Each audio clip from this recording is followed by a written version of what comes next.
Welcome to Descry Gaming. I'm Descry. This is going to be kind of a let's talk, but can I change your mind on Standard 2? So I think Standard 2 is kind of like a hidden gem, really. I think the Marvel Champions community maybe has not given Standard 2 a good enough go. I think for me personally, I've really learned to like it over just standard, and I want to give you guys my point of view and how I came to this conclusion. It didn't happen right away, but it happened after kind of many games and analyzing things. And I will kind of share a little bit more about the difficulties and getting into that fun factor scenario. But yeah, my kids are in this room. David's playing on Xbox. Controller's really loud, so it's kind of I'm just gonna try to do the best I can do here. So I want to first talk about Formidable Foe because this is one card that I did not like at all, and I guess the notion is that, if you're going to play standard 2, do you have, are you forced to put this in? I don't like the way I look at it is I think I just want to talk first about this card. I don't think far as so Formidable Foe is, in my opinion, just bad game design, and I'll explain why. One of the fundamental mechanics in Marvel Champions is the stun and confuse status. And I understand over time they introduced steady and stalwart. And I think those mechanics are fine if they're used properly and thematically. I'll give you an example. Sometimes when you're flipping a villain to their final form, perhaps they get stalwart, or perhaps they have steady. Fine, totally fine with that thematically. Maybe they're powering up their last sort of energy or whatever, and they're more harder to destroy or whatnot. I'm not a big fan of just slapping on, for instance, steady or stalwart, where you cannot interact with it. Like it's just there the whole game. And so I think like this is one design choice. I think I disagree with whoever rubber stamped this and thought it was a great idea. This would be fine, I think, if you had a way to discard the environment, if you had to pay a price. Go downstairs, Josh. No, go downstairs. Gosh, this is starting to be a great stream already. Got to do a lot of editing on this video. So what I'm trying to say is that I believe that you have a very strong mechanic in the game since they created it, right? You have stun and confuse, which I think is a great mechanic. It does fit into the thematic Marvel superhero stuff. You stun the villain, you confuse the villain, and gameplay wise, it's interesting. It adds a new kind of mini game to the game where you try to use these statuses to your advantage, and likewise, the villain can try to do it on you as well. But I guess my people that do like this environment, which are very few, or not. First of all, not many people even play Standard 2.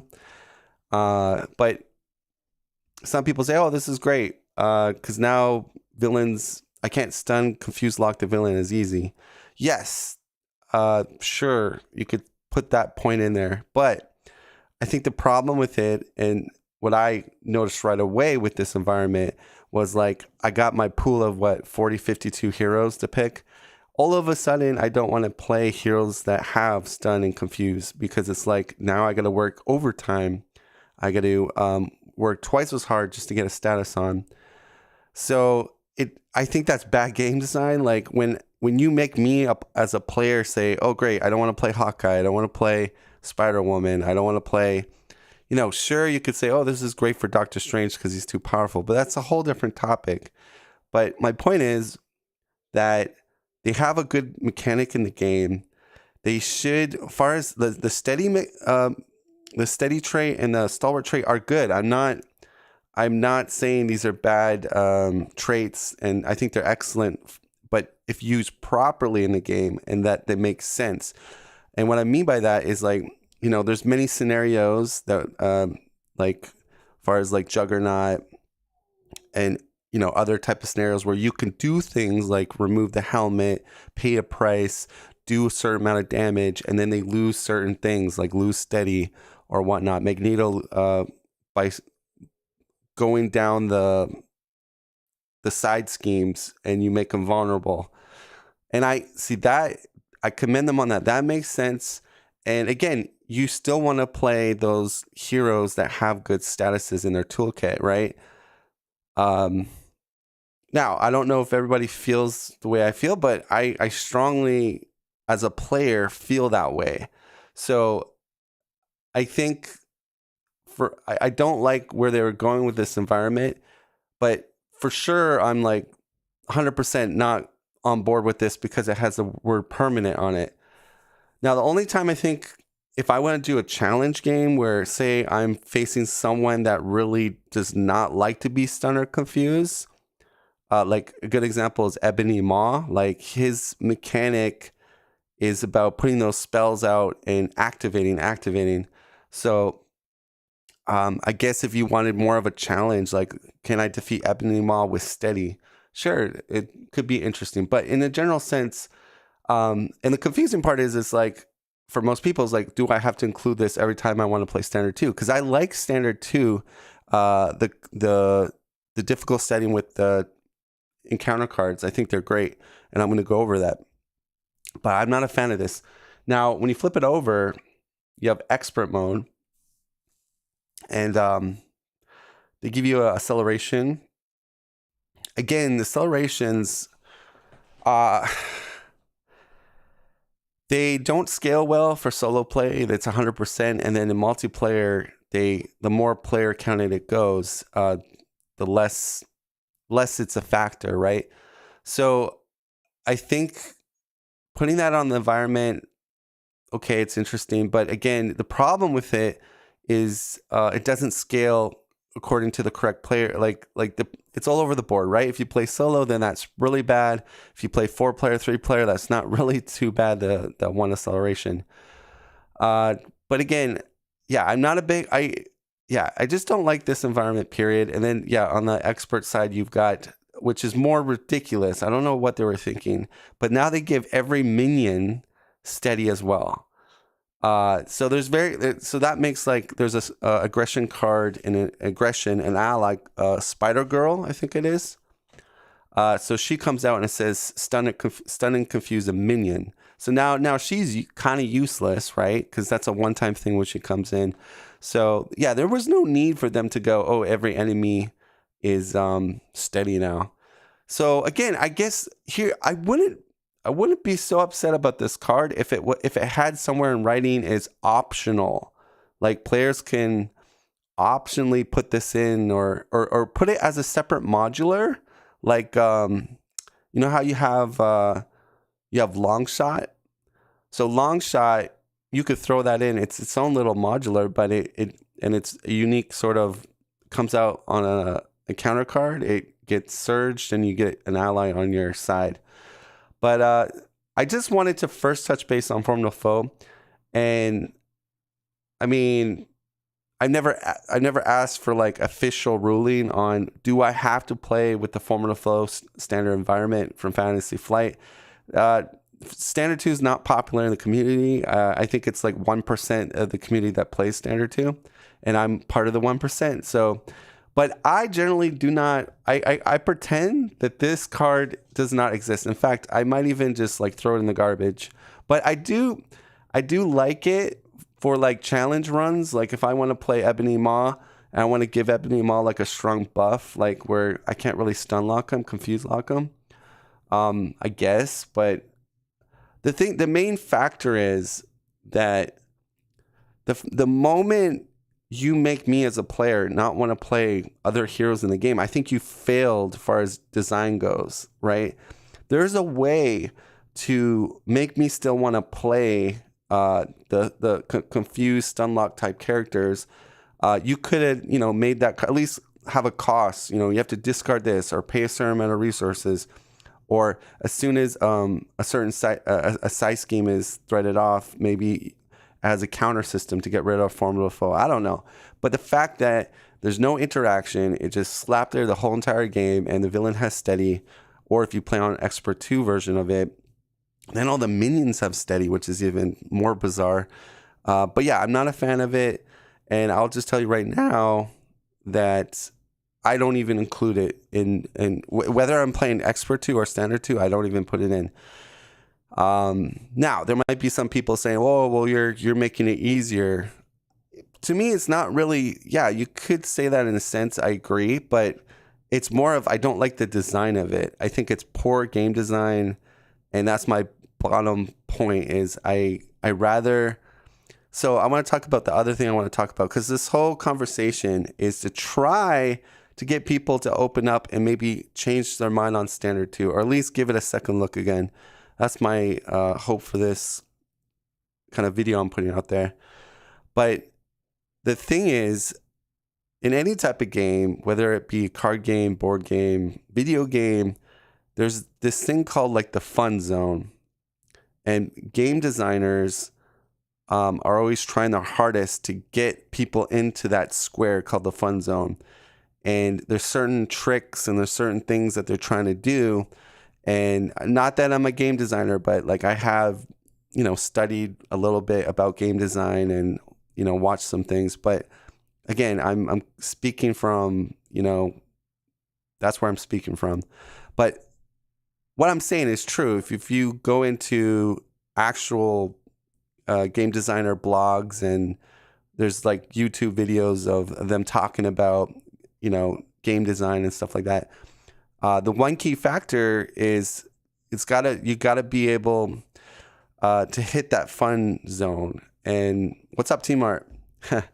And that's always been like that from day one. Like whether it was like Mario Brothers or like the first Atari game, people are not gonna play something that doesn't get them into that zone, right?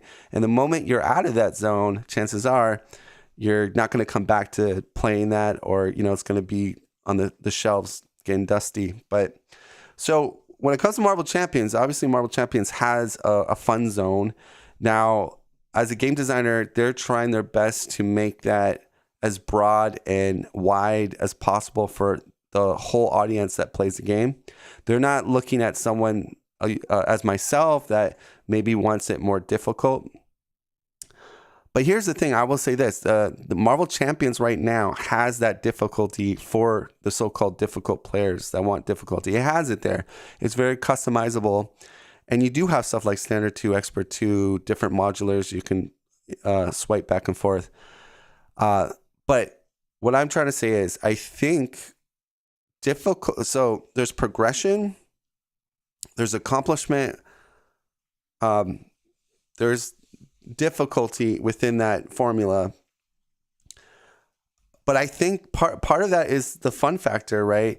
If something's too easy, then it's usually becomes a chore, or it doesn't, your dopamine levels don't get hit, basically. Because let me give you an example. If you played Rhino 100 times and with the easiest modulars, are you telling me after a while, like, would it not get kind of redundant? Like, if you're always like smashing him, like almost like 99% win percentage. I mean, after a while, it's going to be quite boring. But yeah, you could say the same scenario. What if you played Rhino 100 times also, but you made it a lot more difficult? I think if you had to pick the latter, you would probably get more enjoyment out of the second one, because you're playing the same thing over and over again. And if one of them is giving you that same experience. Dude, no hate, but how do you guys like D20 Nelson play on boring mode so many times? No, I mean, no, Nelson plays expert. I don't watch a lot of D20. I more watch his like stuff where he talks about stuff. I don't really watch his plays, but I think when I used to watch his plays, yeah, he was playing on standard, but that was like years ago. That was like, so I don't know currently, does he play expert right now? I'm not sure, but I know Nelson plays expert. I don't think Nelson plays standard anymore. So this is a kind of, I don't know if I'm making this topic too complicated or too like, but I'm trying to piggyback this back to standard 2 and my thinking, but I do think getting the difficulty right, where it's not too frustrating or it's not too easy, like just getting it into a spot where people feel comfortable, but yet there is that level of progression where you have to work a little bit in order to accomplish, like, because here's how I believe the dopamine hits your brain in different ways. It's usually through accomplishments, satisfaction, a lot of different ways, right? So in gaming, they've done like research on this. Like gaming does, in general, like when people are playing, say, a Mario game and they're getting to the flagpole and they just beat it, there's dopamine getting released. They've done research. So like, and that's why, sometimes people get really, I don't know the word, but basically, you might, well, and it varies from person to person. That's what I'm going to just say as well. Like, some people could play a certain game and be like, I don't find this fun. But what I'm saying in a sense is that I think, with Marvel Champions, for people that want to play it for the long run, like, I understand there's another talk about, well, it's a casual game and, just play it here once in a while. But I think there is people, and obviously if you like Nelson and D20, if we want to name drop those people, these dudes and other content creators, they've played thousands of games. So, I mean, they're definitely not casual people. But what I'm trying to say is that I believe that the magical ingredient of all of this is, tailoring this game in a way that rewards people getting better at the game and enabling difficulty that pushes people in towards a trajectory of just improving in the game, getting better, because then you get this accomplishment and you get like more satisfaction and yada yada yada. And I think Marvel Champions is complex enough to go that road with how the game is. And it is, we've got a lot of traded words. We got insight, surge, peril. You've got steady, confused, stalwart. You got player size schemes. There's a lot of stuff in this game that we now have. Overkill, tough. The list goes on and on, right? Then you got play actions. You got triggers. So I wouldn't say like, this is not, because I know Brant, I use Brant a lot. He likes, like, I don't think this is like just a casual game. I think, yeah, a casual person could get in this game, no problem. But what I'm trying to say is I think this game has some depth, and that's my main point, really. But let's kind of start tying this into Standard 2, and I want to go into Standard 1 and hopefully change your mind. I think I rambled a little bit too much. I don't know if I was going around in a circle, but my point is that T-Mart says, what if each scenario had a checklist of achievements that you could aim for besides just winning, kind of like in campaigns? So like, here's what I would say. When I started playing Marvel Champions, I obviously started on standard. I didn't go right to expert day one. Like I broke open the game. I looked at, a couple playthroughs on YouTube, like how to play the game. Of course, they made a lot of rule mistakes. But then eventually, as I went through the villains and kind of played the heroes a bit, got into deck building, then I made the jump to expert. And then, I played a lot of expert stuff. So that sort of like, was my progression. But I think, though, there was like a time where I felt it was a very cool experience to be like, oh my God, I beat Claw on expert. Like that felt really good as a new player. Claw was hard for me. And I had that kind of feeling of like, wow, I did it, right? Fast forward, like you got some heavy hitters like Magneto and Venom Goblin, and these guys don't play around, right? They pressure you quickly. Their encounter decks are pretty rough, and you as a player have to figure out a way to try to win, right?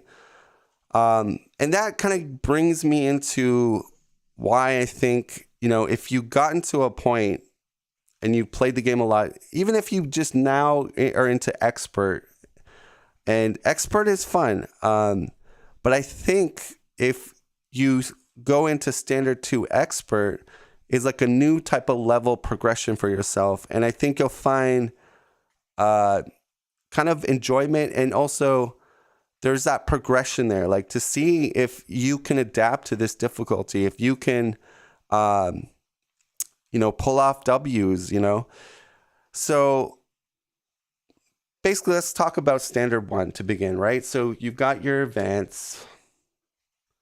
No, what do you notice right off the bat with, say, your advance and your assault, right? It's, 0 boosts. Okay, so let's talk on standard 1. There is no triple boosts. There's just a lot of like zeros and then a 1, and then you got a double on shadows. So far as like the reach of the villains goes, it's going to be less. They're not going to hit you that hard. They're not going to scheme that hard. Now, you could say, oh, this is great. That's good. I don't want to deal with super crazy stuff. But the other problem, I think, actually, I'll just leave them up for a sec. The other problem is there's a point.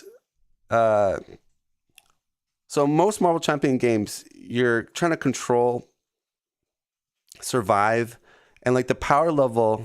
Let me just move one of these cards. So actually, we'll move both. Got my mic in front of me. So there's so when you start I got my mic in front of me. I can't do this. So you're not. Why? Oh, the camera's on an angle. Okay, you're not at equal footing when you start a game of Marvel Champions, generally speaking. Usually the villain's up here at the start. Usually. Okay? So as the game goes, you're building, you're putting your supports down, your upgrades. It starts to go kind of like this. And then eventually kind of goes like this at some point of the game where...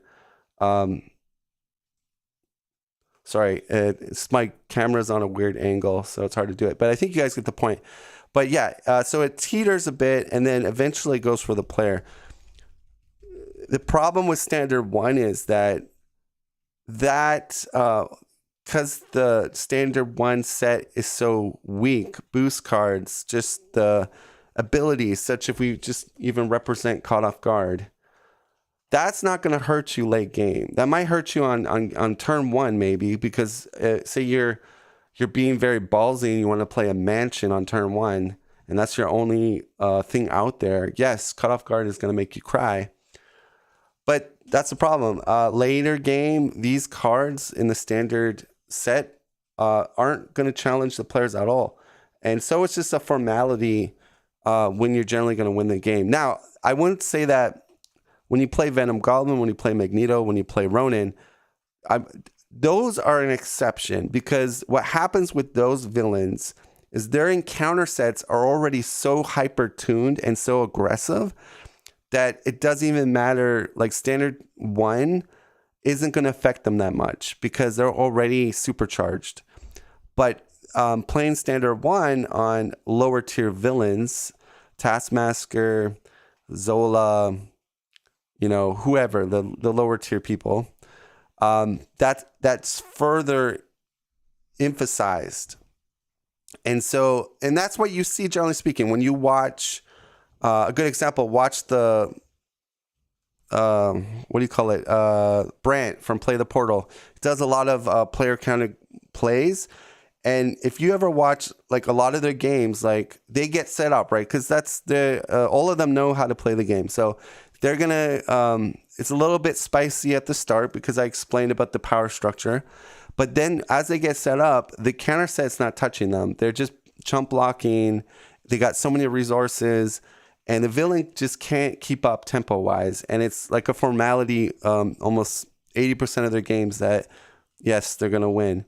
And if you only play on standard, that's like emphasized maybe double what I'm talking about. So, because that's really the... You go on to level 1 villain, level 2, and those are generally a lot weaker. You have no exhaustion on expert. You have no under fire additional surge. But that's what I'm trying to get. So what I'm trying to say is definitely that's the problem about standard 1 is that it just can't, in the later game, do much. And that's, I don't know if people really talk about that too much, or they do, but they just think that's just the nature of the game. The thing is, if you go into standard 2, not only do the villains have more reach. So when I say reach, I'm talking about they can scheme more, they can hit you for higher damage, but they have additional boosts. They have overkill. They have a surge, so another activation. So this is more tempo. And it also counters the meta a little bit. So if you just love chump blocking with Maria Hill every single round, a total annihilation might get you. But this is where cards like Target Acquire are now actually meta, where they're actually like important to have on your team, because this could make those chump blockings more of a safe play, and it also encourages players to be more mindful of the discard pile, right? And not that you're gonna grab a spreadsheet and start writing things down, but like it does make you more aware of these things. Whereas when you're playing on just normal standard, that does not come up. Maybe advances. That's the only time. That's the only time I hear people talk about the encounter set. Oh, advances. They never talk about assaults. They never talk about gang ups. Well, maybe in a blue moon. But on standard 2, it's different. Standard 2, all the standard 2 cards you talk about. You keep an eye out. And so here's a big difference, right? So you have overwhelming force and caught off guard. Now, what can you tell between these two, right? One is only good probably, like when I talk on the villain side, right? This is only good on maybe round 1 of the villain. After that, it's garbage, basically. Overwhelming force, that scales through the whole game. Doesn't matter if it's early game, late game. It's going to scale perfectly. And so I know some people are just like, oh, but that's so rough. I don't want to see my beautiful helicarrier, my mansion go. But you got to understand this. For the villain to get back in the game, right, he has to destroy some of those big upgrades. Now, there's ways you can protect yourself by running Black Widow Ally, having cancels on the team. If you have, there's like Silk that can come in and discard a treachery.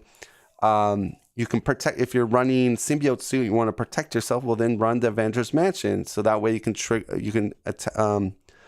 target with overwhelming force. So it's not like there's no counter to that. There's ways you can kind of help yourself against that. But my point is, this actually scales properly, whereas standard 1 does not. And I don't understand why people are so in love with standard 1 still. Like, I mean, they always joke about, caught off guard. Like, this is almost like a meme treachery. Because, like, what is it doing? When this comes out in a game, your skill investigator is gone. Oh, it costs 0 to play it. So, but again, it goes back to why, the late game generally is a snooze fest for most people that play the game. Because, it's not a snooze fest if you know what you're doing, like if you know how to play Marvel Champions and build and defend, it becomes a snooze fest because you're honed in, you know what to do. Obviously, if you're new and you're not quite understanding what to do and you make suboptimal plays, yes, expert standard can still kick your butt. I'm not denying that. Or if you play those S tier villains, you have to be on your A game. So I kind of showed a little bit of the difference from Assault and Advance, from Dark Dealings to Total Annihilation. Key things, you got changes the meta. Chump blocking is not automatic now. Now, the only way the meta got changed with chump blocking was certain scenarios like Sentinel and maybe Magog and stuff like that. I will say this about Total Annihilation. Tough is a lot more worth it. Like what I sometimes do, like when I'm playing Standard 2, I will sometimes put an ally out that has tough, and I won't even use that ally. I'll just keep that ally with the tough on standby. Because if this comes out on a reveal, the villain's getting overkill, right? I can't stop they're traded with overkill now. So now that standby tough person can take it. And so that's, that's a strategy you do not see on normal standard. You're never going to see that. You always, just use the tough, or the next attack use tough. But when you're playing on standard 2, you're sometimes going to play like that because you're more worried about a huge overkill attack that you really can't defend. But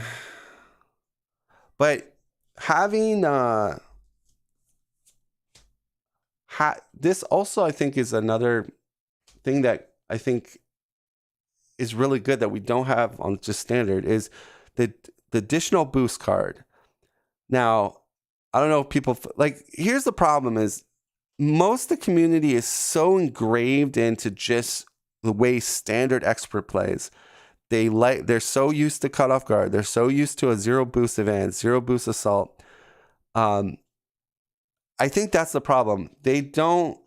Most the community doesn't like this. They don't like, additional boosts. Oh no, what am I going to do? Oh, this is good. I think the problem is a lot of players are so used to how standard works.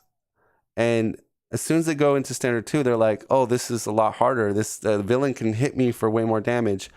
But you know what? Guess what? Now rec becomes more important. Defense becomes more important. These are things that typically in normal Marvel Champion games, you're not even paying attention to. Like, people don't even talk about rec that much. Like, even the big content creators, do they spend time talking about, oh, that person has a high rec? Oh, that's very valuable. You don't hear that partly because on standard, they don't hit hard. The villains, there's a lot of 0 boosts or 1 boost. So, you're able to stay in hero for quite a long time, just taking these little attacks half the time. But this is the thing, on standard 2, you could get hit for a big attack, like an 8 damage attack, which for most heroes is a lot. It's like on life support. So that's where, and also, if they're scheming, they might have more reach. So what this does is instead of because when you play just on standard, you know how much the villain can go for, because there's no additional boosts for most scenarios. So you could just go, oh, well, I know on expert, there's just the under fire, which is a triple. That's in the discard pile. And for this encounter set, there's no triple. So you can already just be like, oh, the highest you can do is 2, But if you're playing standard 2, there's a possibility that these could be wild cards, basically, which 2 and another boost. So it could really put you on your toes, and it's a lot more like, you're not just sitting back and like doing a victory lap. Like, you got to be careful. So I think, again, for my biggest problem when I was, halfway through the game, so to speak, that I started to get fatigued and so every time I play the game,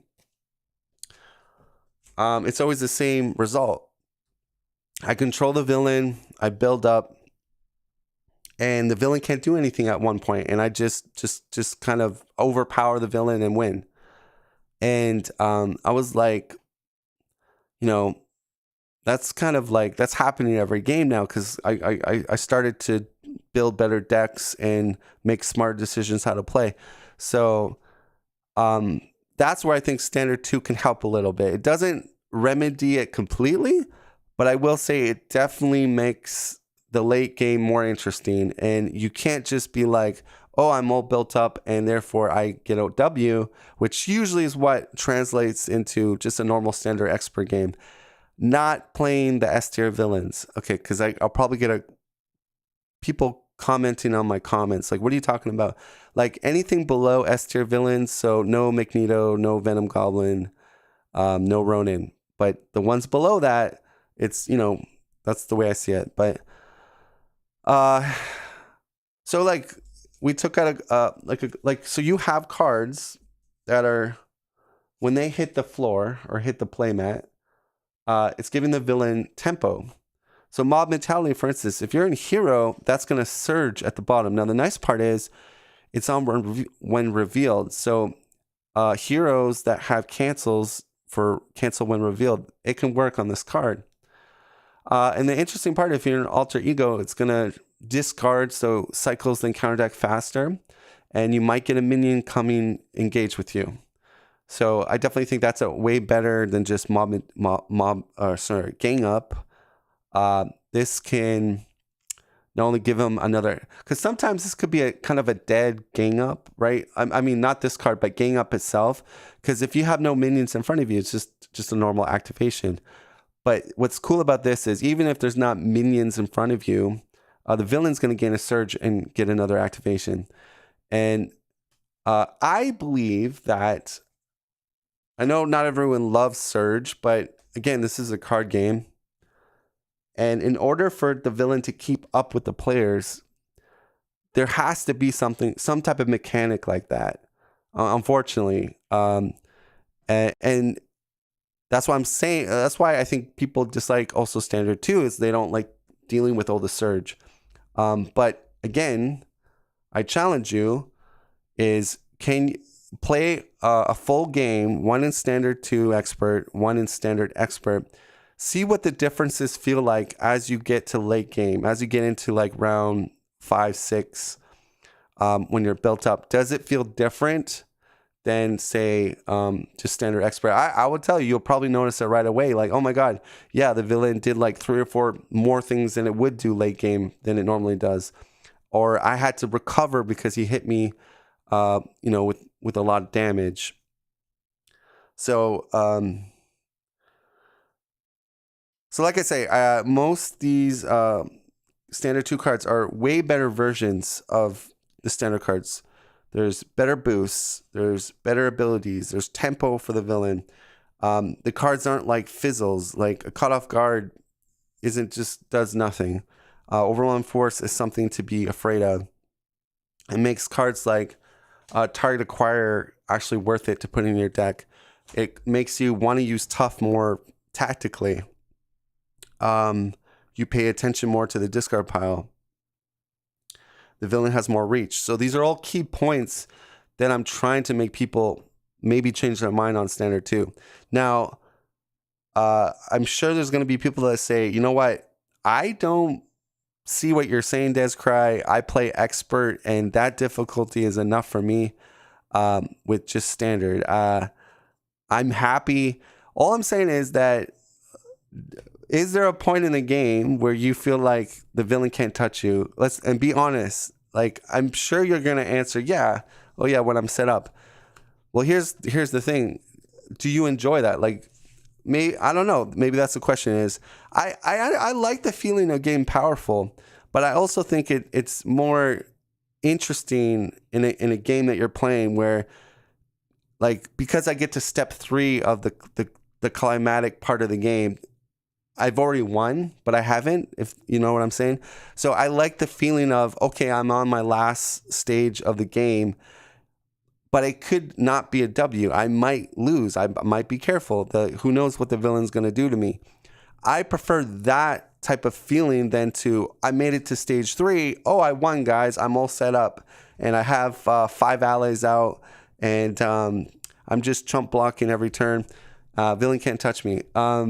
So that's all I'm saying. And again, maybe this doesn't apply as much the way you kind of calibrate your games. I mean, solo and player counter games can have a different feel to them. But I just feel like Standard 2 was, in my eyes, kind of something that grew on me. And I really appreciate it. And I want to share my excitement for it for people. Like, if you feel that maybe some of your games are getting stale, or, here's the thing. If you're in your progress with a game where beating Claw is exciting, and beating Ultron and beating Magneto, and you get, you're like, yes, and you get that achievement, that's good.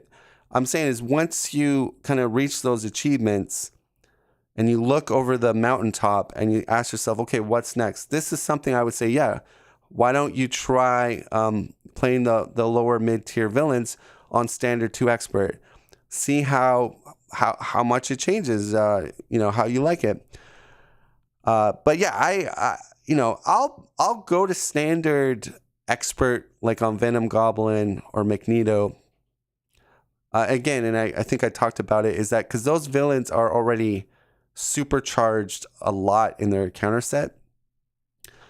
But for most of the villains below that, they don't have that sort of mechanical superchargedness, or their encounter deck isn't too challenging. So the other question is, well, Descry Standard 3 is coming out on the next box set. Why would you want to tell people to start playing Standard 2 when Standard 3 is going to be coming out pretty soon? Well, that's the thing. I feel like if you guys miss the boat, like, because I feel like playing one game on Standard 2 is not enough for you to decide if you like it or not. Because I think that's what most people did, is they played it 1 or 2 times, and then they didn't like that things changed the meta. They didn't like their helicarrier getting blown up by overwhelming force. But I think if they kind of stuck with it and learned to like that the villain has some reach and tempo play, I think they would start liking Standard 2 way more than just Standard. But you have to let it grow on you. Because initially it didn't grow on me. But my problem was more with Formidable Foe. Like I said, I think that's just bad game design. I think you just want to just pretend it doesn't exist. That's the way I look at it. So going back to Brant says, I just don't like having to have a lot of treachery, cancel, or hold cards in my hand. I don't think you do, Brant. Honestly, I don't. There are some games on my channel where I protection player, and I'm not joking, I got both Total Annihilations with Overkill on the same encounter reveal step. But because I had a good protection player or hero, I was able to defend those no problem. And I have like ally with tough. So there's ways that you can protect yourself, but I don't enjoy building decks to fight the villain I face. But I do. Okay. Yeah. So the other side note, I would say calibrating those modulars to the villain is a way of like making it more difficulty, right? I tried Standard 2 a few times recently and we lost them all very quick. So here's the thing, Brant. It can grow on you, but like, I think the problem is a lot of players, and we're so used to, we both started with Marvel Champions. We bust open the core. We played the standard. We eventually moved up to expert standard. And our brain is like kind of like, yes, 0 boost advance, 0 boost of assault, no overkill, cut off guard, just, it's my lowest upgrade. And that is where our brain is. Like, it feels weird. You go to Standard 2 and all that is different. And I think that's the hurdle that most Marvel Champion players are going to have. I don't think you have to be like, I have to have all my cancels. I believe Expert 2 is more catered to your cancel question. And I don't really want to make this video about Expert 2 because that's a whole different can of worms. I want to focus on just Standard 2, which I think Standard 2 is probably the best, for me, is the best from the developers. I think I like all their designs for the encounter set for Standard 2, except for the environment. Are you coming to play with me in April? Love to have you. Maybe. It's tough because my job is, I'm usually on standby with my job a lot, but it's kind of like, it's kind of a drive, but I got kids and my wife, and we'll see. I mean, I'm not going to say no. We'll see as the date gets closer, but if I can make it, I'll try to make it. I'm going to check with my wife though. I got to look at her schedule. But yeah, I would love to come down there and meet you and the other people that you got coming there. That'd be great.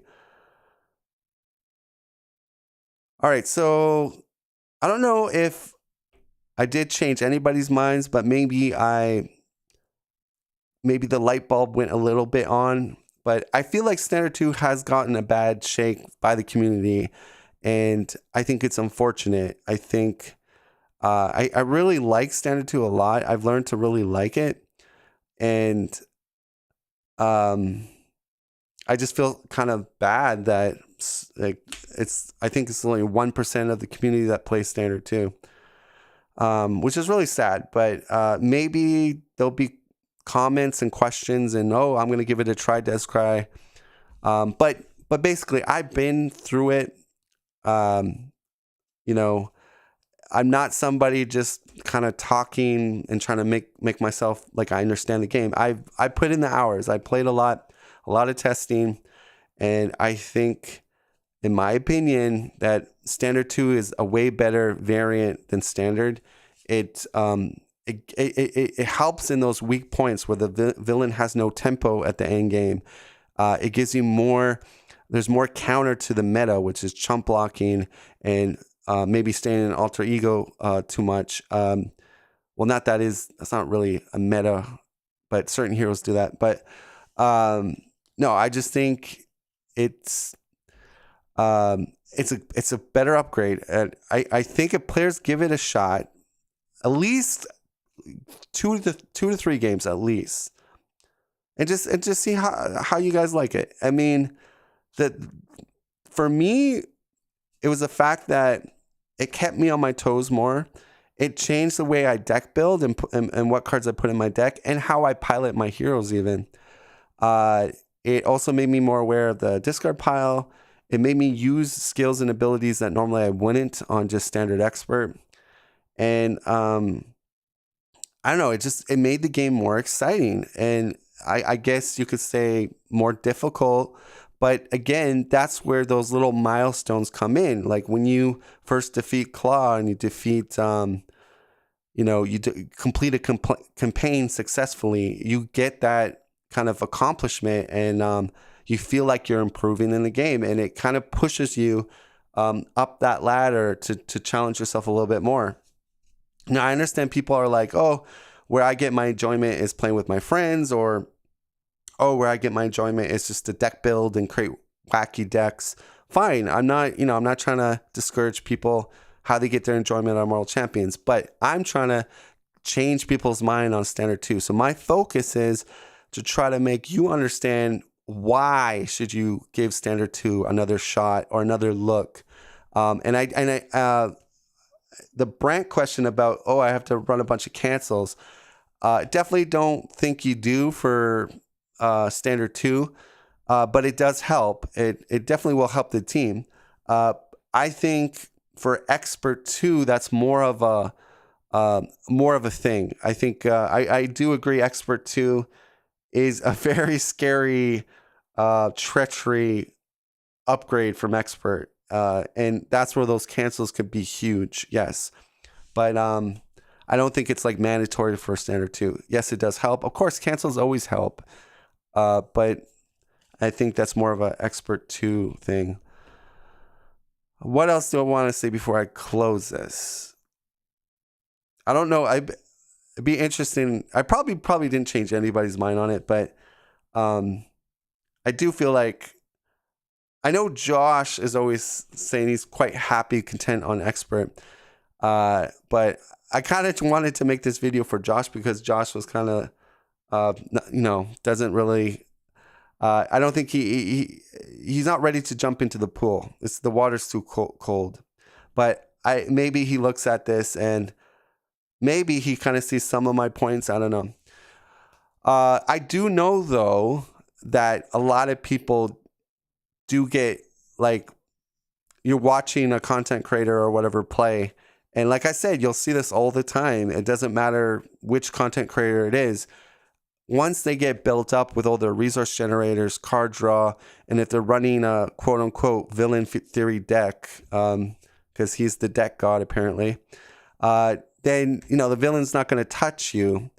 And then it's just a formality. You're going to win the game. So it's like you're going through all these motions, bringing down the health total, dialing it down, but there's no suspense there. There's no and that's where I think if you're in that boat and you're like, I know what you're talking about now, try Standard 2, because I'll tell you, I've had many games where I think I'm in control. I think I'm built up. I got a lot of health. I got an ally out, and things hit the fan real quick. And that's where you got to be on your toes and think very smart what you're going to do with your hero. And that, ladies and gentlemen, I think is what you do not have on just normal Standard Expert. I think playing a harder villain and maybe a harder modular can help remedy some of that, but it's going to usually come to that same scenario of you're going to get to a point in the game where nothing can touch you. And if you don't believe me, just go watch any content creator, watch them to a point where they get built up at a certain point in the game. Usually it's like 3/4 of the video, and just see if anything can touch them at that point. Now, there might be a couple close calls. I'm not saying there's not close games, but in general, if you took the average of most games like that, I'm pretty sure you'll come to the conclusion of what I'm talking about. And then if you go to my videos that we play a lot of games on Standard 2, almost all of them, if not many of them, are super close, or we could have lost that other round. And it's not happening 1 out of 10 games. It's happening almost on every game, or it's a real uphill battle, so to speak. So anyways, I think that's going to wrap it up. I hope I made a good discussion on this. I guess I'm doubting myself whether I proved any sort of main point about this. I don't understand why, because to me, I'm like, why don't people just switch the Standard into Standard 2? And I don't know if it's the environment, because for me, it was the environment. When I initially was playtesting Standard 2 or trying it out, it was the environment that I think bothered me the most. But I would just say is just don't even put the environment with it. And then everything's perfect, basically. All right, so that's going to wrap things up, guys. I will be also putting some polls out. I am starting kind of a new series of content doing recaps. So what recaps are is basically I take a live game that I play and then I make it into a cinematic type of movie. The only thing I've learned, though, is the two-handed cinematics are usually too long. So I think they work best for solo play because just the games are a lot shorter. The thing is, when you're making these cinematic things, they take a lot of time, right? Because you have to, what you see in a live play game, you have to translate that to cinematically. And then so you have to make sound effects, sometimes dialogue, you have to write a script. So again, and I'm going to see how well these do. It looks like initially like people are liking them, but again, I don't know. Most of my content is a hit or miss. It's like I never know what people really like. So I'll see if people continue to like these. And if that is the case, there'll be more of them. But they do take a long time to make. That's the only thing. But they are kind of fun to make, but no, it's very time consuming. So yeah, I'll put some polls out there. You guys can kind of respond to them. And then that way I can kind of see where to go. Please put some comments down here. Let me know what you really feel about Standard 2. The things that I said about Standard 2, am I like crazy, or am I just the 1% that think like this?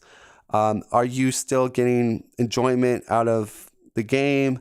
And do you ever get into that spot where it's just at one point in the game, you know you're going to win, but you just have to go through the motions? Because that's what I noticed the most about just Standard with Expert, is that kind of feeling. But not against the S-tier villains. I want to stress that. The S-tier villains, I never got that kind of feeling, because they always had so much aggression and everything to the player. All right, guys, I'm going to wrap that up, guys. Thank you, and I will see you next time.